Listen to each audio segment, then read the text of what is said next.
정진이라고 한 단어가 그랬다 그랬죠. 마음과 뜻을 모아서 정성스럽게 앞으로 나아가는 것을 말한다 그랬습니다.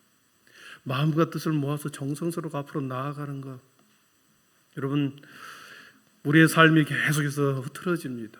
우리가 세상 일에 분주하다 보면 마음이 흐트러지고 우리의 삶이 흐트러지고 앞으로 나가지 못하게 되죠. 그러나 늘 성전에 오면 내가 다시 정진해야 되겠구나, 이 마음을 갖기를 바랍니다. 바울 사도를 통하여 오늘 본문은 예수 그리스도가 구약과 신약을 연결해주는 교회의 중요한 교회의 단일성과 통일성을 연결해 주시는다는 것을 오늘 예수 그리스도를 통해서 바울 사도의 말씀을 통해서 우리에게 말씀하고 있습니다. 신약 시대의 교회는 우리가 알다시피 예수 그리스도가 세웠습니다. 베드로의 고백 위에 베드로가 어떻게 고백합니까? 주는 그리스도시요 살아계신 하나님의 아들입니다. 그리스도시고, 그리스도는 메시아라는 뜻이시고 구원자라고 하는 뜻이잖아요. 주는 우리 예수님, 당신은 메시아하고 그리고 하나님의 아들입니다. 이 베드로의 고백 위에서 교회가 세워졌습니다. 주님이 세우신 이 교회는 보편적 교회다 그랬습니다. 원형의 교회, 주님이 처음 세우신 그 교회, 원형의 교회. 이 교회는 실은 구약 시대의 해막과 성막과 성전에 연결되어 있습니다. 성막과 성전은 항상 거기에 죄인이 가서 짐승을 데리고 가고 짐승의 손을 붙들고 가서 그의 목을 스스로 죽이고 피를 내어서 그 제단에 뿌리고, 그래서 제사장으로 하여금 정결 의식을 통해서 내가 죄사함을 받는 매우 일회성, 단회성, 매우 반복적으로 번거로운 그러한 제사가 구약의 제사였죠. 하나님께서 유일하게 만나주시겠다라고 하는 이 성막과 성전을 통해서 하나님께서는 이 자신의 백성들을 유일하게 구별된 장소에서 만나주셨습니다. 그것이 바로 성막이요 성전이죠. 그런데 이 성막과 성전은 신약의 교회와 연결됐다고 그랬습니다. 그 성막에서 이루어진 모든 행위가 바로 예수 그리스도를 예표하거든요. 그래서 성막에서 이루어졌던 것이 신약시대에 예수 그리스도와 동일하게 연결되고 통일성을 이루어지는 것을 보게 됩니다. 성막과 성전에 들어갈 수 있었던 사람들은 구약에서 유일하게 할례를 받는 이스라엘 백성들만이 들어갈 수 있었던 거죠. 아무리 하나님의 은총을 입은 자라 할지라도 할례를 받지 않는 사람은 들어갈 수 없었던 것이 성막이요 성전이었습니다. 그래서 오늘 말씀 11절에 보면 육체에 행한 할례를 받는 무리라 칭한 자들로부터 할례를 받지 않는 무리라 칭함을 받는 자들이라는 표현이 나옵니다. 이스라엘 나라 밖에 있는 그 사람 어떤 사람도 이 성막 안으로 들어와서 예배할 수 없었고 제사함의 은혜를 받을 수가 없었죠. 오직 구원의 대상은 이스라엘 백성에게 한정된 할례 받은 사람들, 하나님의 성민의 백성들만이 구원의 범위가 한정되었습니다. 그래서 그 구원 밖에 있는 사람, 이스라엘 나라 밖에 있는 사람들을 오늘 본문에 보니까 이방인이요 외인이요 육체의 할례를 받지 않는 자다, 약속의 언약들에 대해서는 외인이다, 그리고 세상에는 소망이 없는 자다, 그렇게 성경은 기록하고 있습니다. 오늘 말씀 11절과 12절에 보면 이런 단어가 나옵니다. 그때라고 하는 단어가 나오죠. 한번 말씀을 보십시오. 11절에 너희는 그때에 되어 있습니다. 12절 같이 읽어보겠습니다. 12절입니다. 그때에 너희는 그리스도 밖에 있었고 이스라엘 나라 밖의 사람이라. 약속의 언약들에 대하여는 외인이요 세상에서 소망이 없고 하나님이 없는 자이더니. 그랬습니다. 그때에 예수님이 오기 전에 이스라엘 나라 백성 밖에 있었을 그때에, 이방인으로서 할례 받지 못한 그때의 상태가 어떤 것인가? 소망이 없었고 하나님도 없는 자였다. 하나님과 무관한 자였다. 소망이 없다라고 하는 것은 미래가 없다는 거죠. 소망이 없다라고 하는 것은 이 세상뿐이다라고 하는 말을 의미합니다. 여러분, 영원한 시간 속에 하나님께서는 영원한 시간 속에 생명을, 그 나라가 영원의 생명 속에 있는데 소망이 없다. 그럼 이 땅에 사는 동안 이 세상뿐이다. 이 세상에 살아가는 것으로 끝난다. 여러분, 이렇게 미래가 없는, 소망이 없는 이 땅의 뿐이라는 것, 이 땅의 삶뿐이라는 것이죠. 그래서 하나님과는 관계가 없는, 소망이 없고 하나님도 없는 그런 비참한 삶의 상태를 우리 그리스도 밖에 있는 인생이었다. 그리스도 밖에 있었던 그런 소망이 없고 미래가 없는 그런 하나님의 백성, 그런 사람들을 화평의 복음으로 예수 그리스도께서 연결시켜 주셨다. 구약에 있는 모든 그 성전을 신약의 교회로 연결시켜주고, 구원의 백성을 이스라엘 백성에 한정했던, 이스라엘 백성들의 한정했던 구원을 이 땅의 모든 사람들로 하여금 구원에 이르도록 연결시켜주는 화평의 복음으로 우리 예수 그리스도가 오셨다. 화평이라는 단어를 썼습니다. 우리 14절을 보시면 그렇습니다. 14절에 그는 우리의 화평이신지라 그랬고, 15절에서도 한 세 사람을 지어 화평하게 하시고, 16절에 보니까 한 몸으로 하나님과 화목하게 하셨고, 17절에 보니까 너희에게 평안을 전하시고 평안을 전하셨다 그랬습니다. 구약에 있는 모든 성전의 모습을 신약교회 교회로 연결시키면서 이스라엘 백성에 한정됐던 그 구원의 범위를, 예수님을 연결 통로로 하여 화평이라고 하는 단어 속에 이 구원의 범위를 영적인 범위를 완전히 넓혀 넣은 것이죠. 화평이라는 이 단어 속에 한정되었고 제한된 구원이 이제는 모든 사람들에게 열려버리는, 엄청나게 확장시키는 구원의 범위를 확장시키셨던 것을 화평이라는 단어 속에 보셨습니다. 여러분, 이 화평이라고 화목이라는 단어가 그래서 구원의 범위를 넓혔기 때문에 이것이 복음인 거죠. 이 복음에 대해서 바울 사도는 고린도후서 5장 17절에 18절 19절에 이렇게 기록합니다. 우리 한번 같이 읽어보겠습니다. 그런즉 누구든지 그리스도 안에 있으면 새로운 피조물이라. 이전 것은 지나갔으니 보라 새 것이 되었도다. 모든 것이 하나님께로부터 났으며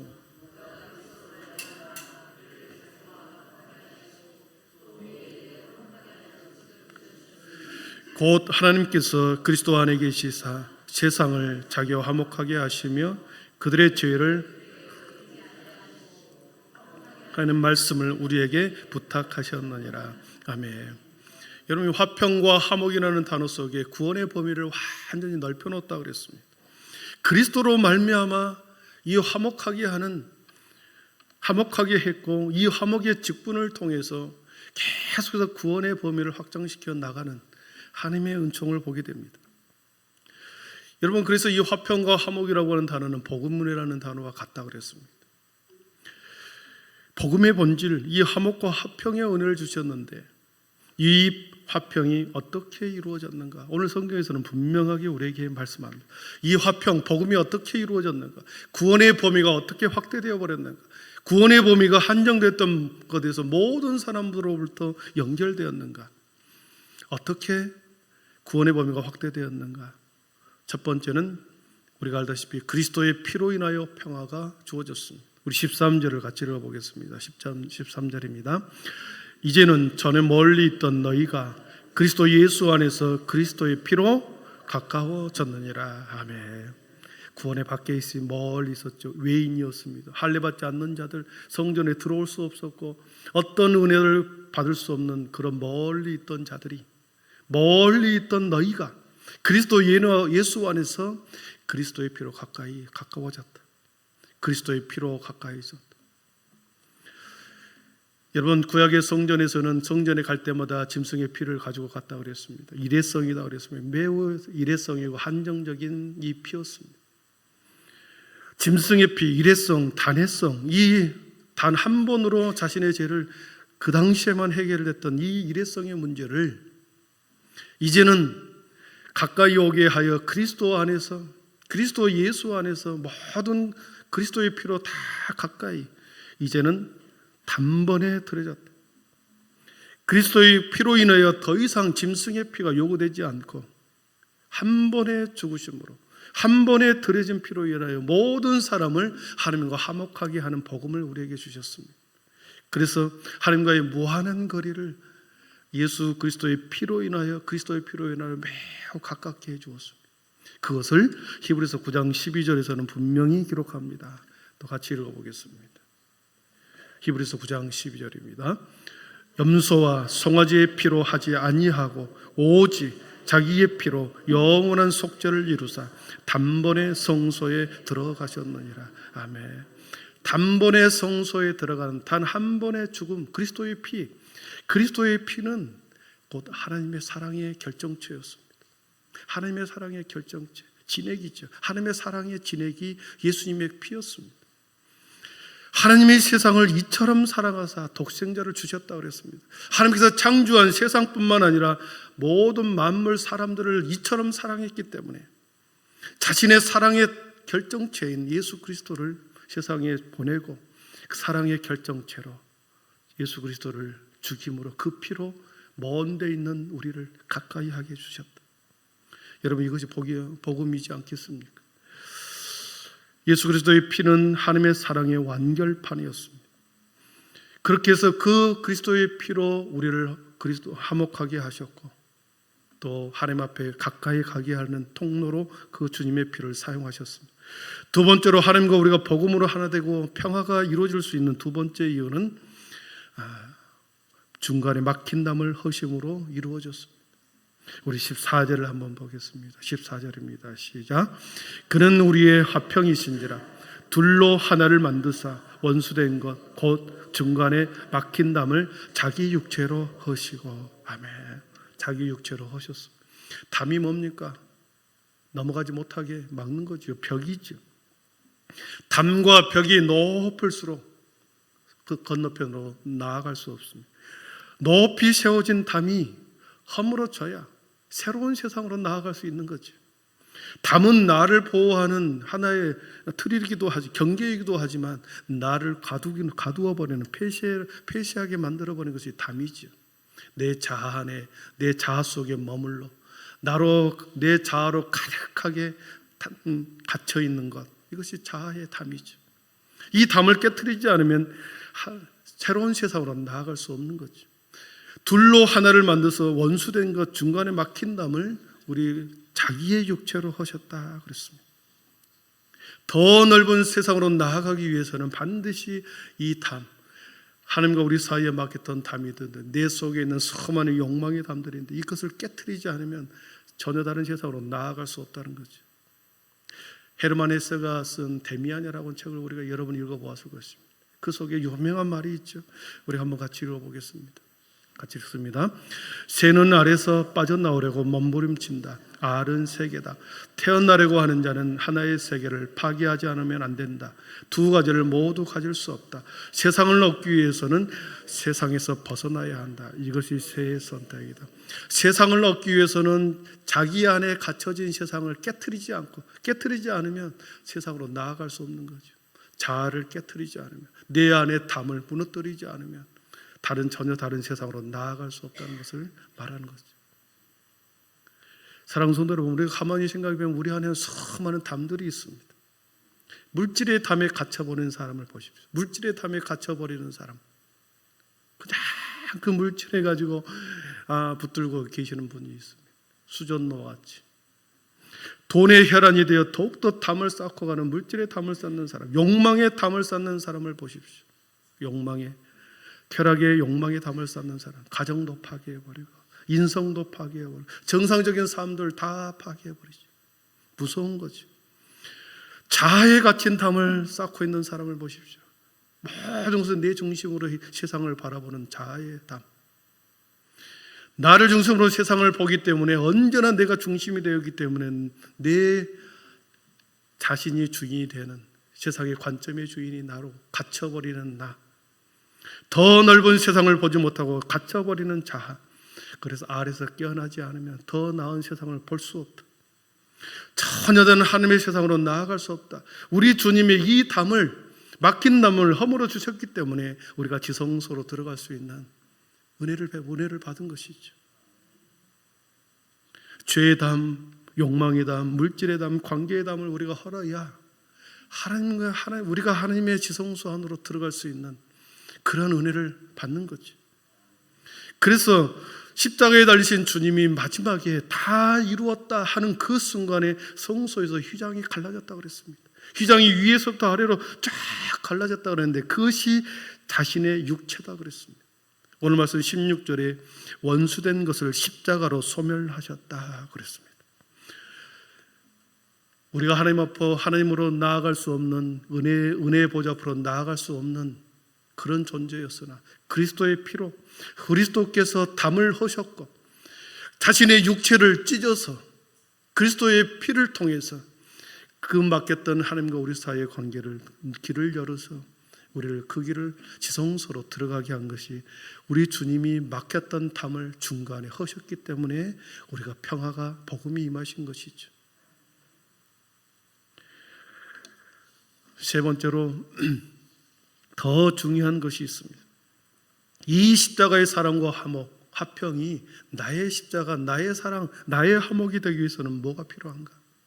그 복음을 내가 받아들여야 되는 거죠.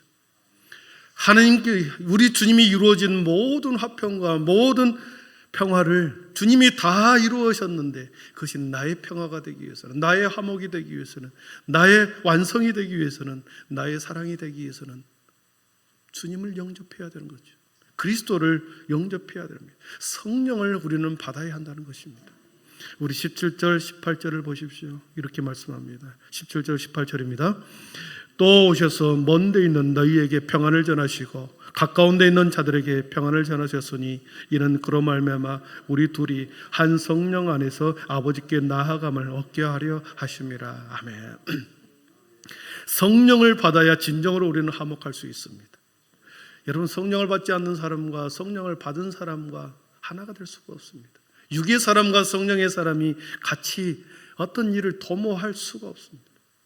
성령의 사람이 되어야 비로소 우리는 교회 안에서, 가정에서, 또 우리의 삶의 자리에서 화목을 이루어갈 수 있습니다. 우리가 세상 사람과 자꾸 부딪히는 이유가 뭐겠습니까? 우리는 성령의 사람이고 그들은 육의 사람이기 때문에 자꾸 부딪히는 거죠. 집에서도 부딪히고 교회에서도 부딪히고, 거듭나지 않으면, 성령을 받지 않으면 교회 안에 있어도 계속해서 부딪히게 되어 있습니다. 화목하기 위해서는, 진정한 화목의 복음이 나의 복음이 되기 위해서는 내 안에 성령이 거해야 된다는 말씀입니다. 예수님을 또한 성령을 받아야 한다. 성령의 사람은 육신의 일을 도모하지 않고 육의 생각에 사로잡히지 않기 때문에 성령의 사람이 되어야 진정한 화목의 사람이 될 수 있는 줄 믿습니다. 사랑하는 성도 여러분, 그래서 성령을 받기를 축원합니다. 우리가 거듭나기를 축복합니다. 세상 사람들이 바라봤던 눈이 아니라 전혀 다른 눈으로, 영적인 눈으로 세상을 바라볼 수 있는 그 눈, 그 복음이 우리 안에 들어와야 우리가 진정한 주님과 우리 사이에 화목을 이룰 수 있는 거죠. 성령을 받지 않으면 결코 우리는 하나가 될 수 없습니다. 성령의 사람과 육의 사람이 결코 하나가 될 수 없기 때문에 그렇습니다. 성령의 사람이 되기 위해서는 전제 조건은 복음을 받아들여야 하고, 그 복음으로 인하여 우리는 우리 안에 성령이 거하게 되는 것이죠. 인도의 한 거리에서 못생기고 나이도 많은 한 미국인 선교사가 복음을 전하기 시작합니다. 머리카락은 다 빠져버리고 이도 몇 개 없고, 그리고 보기에도 상당히 추해 보이는 그 선교사가 지나가는 사람들에게 복음을 전하기 시작합니다. 그런데 지나가는 사람들마다 그의 몰골을 보고 비웃기 시작합니다. 저 사람 머리를 봐라, 저 사람의 이를 봐라, 다 빠져버렸다. 저 사람의 얼굴에 주름살을 봐라, 저 사람의 모습이 얼마나 초라한가. 사람들이 오히려 복음을 전하는 그를 비웃음거리로 조롱하기 시작합니다. 이 말을 듣고 자신을 피하여 가는 사람 한 명을 붙들고, 내게 가까이 와서 보십시오. 내게는 아름다운 한 가지가 있습니다. 나에게 매우 아름다운 소중한 것이 하나 있습니다. 그것이 무엇입니까? 제 발입니다. 가까이 가서 그 발을 쳐다봅니다. 신발을 신지 않았고 오물로 가득한 그 발이 너무나도 지저분한데, 볼품이 없는데, 아니 이것이 당신이 말하는 아름다운 발이란 말입니까? 왜 이것이 아름다운 발입니까? 여기 앉아보세요. 로마서 5장 10절을 피워서 같이 읽어줍니다. 같이 읽어보겠습니다. 보내심을 받지 아니하였으면 어찌 전파하리요. 기록된 바 아름답도다. 좋은 소식을 전하는 자들의 발이여 함과 같으니라. 아멘. 보내심을 받지 않았으면 내가 여기 오지 않았을 것이다. 내가 하나님께서 보내시지 않았다면 내가 미국에서 살 수 있었으나 내가 하나님이 나를 보내지 않았다면 인도라고 하는 이 땅에 와서 하나님의 복음을 내가 어떻게 전할 수 있겠습니까? 걸어서 그 수만 길을 걸어서 내가 여기에 복음을 들고 온 발, 그래서 당신을 만났고 당신의 복음을 전하는 겁니다. 하나님과 화평하기 위해서, 주님의 화목이 당신 안에 이루어지기 위해서 내가 복음을 들고 여기에 왔습니다. 내 발이 가장 아름다운 발이죠.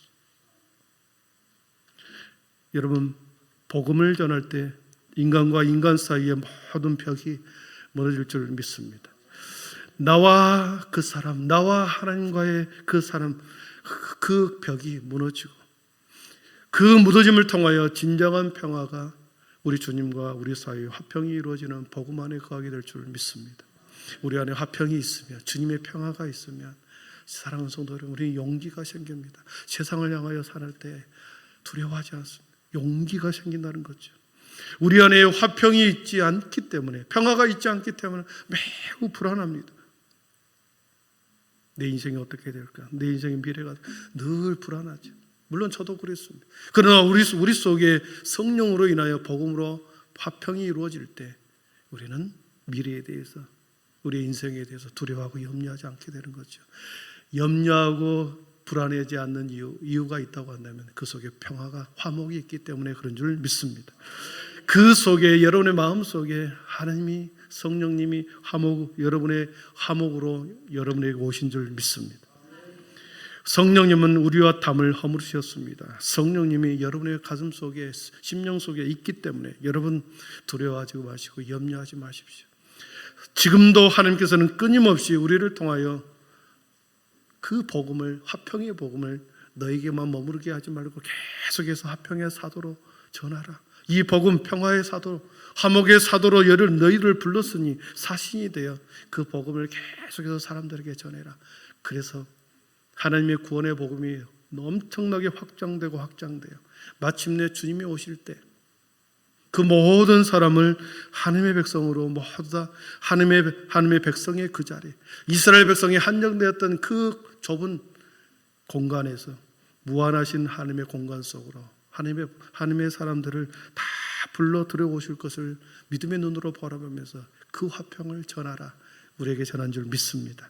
바울 사도를 통해서 저와 여러분들이 화평의 사도로 부르셨고 이 화평의 복음을 끊임없이 전하는 우리 모두가 되기를 축원합니다. 기도하겠습니다.